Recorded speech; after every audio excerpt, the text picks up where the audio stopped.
നമ്മൾ വാർത്തയിൽ കണ്ടല്ലേ എറണാകുളത്ത് ജോലിയും കഴിഞ്ഞ് വന്ന പെൺപിള്ളേരോട് കാണിച്ചത്. നമുക്കിപ്പോൾ പേടിയാവണേണ് അല്ലേ? മക്കളൊക്കെ ജോലിയും കഴിഞ്ഞൊക്കെ വരുമ്പോൾ ഇതുപോലെയൊക്കെ സംഭവിച്ച് എന്ത് ചെയ്യും? 2 മണിക്കും 3 മണിക്കൊക്കെ വന്ന ജോലിയും കഴിഞ്ഞ് വന്നവരൊക്കെ ഇല്ലേ?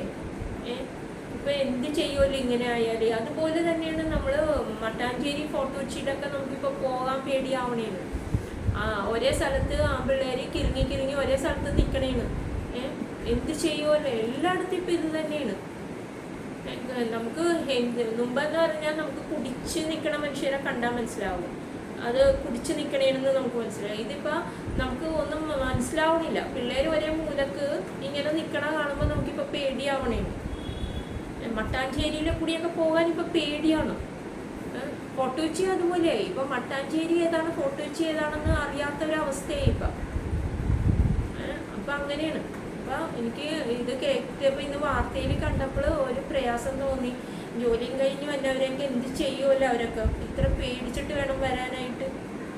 ജോലിക്ക് പോകാതിരിക്കാനും പറ്റൂലല്ലോ.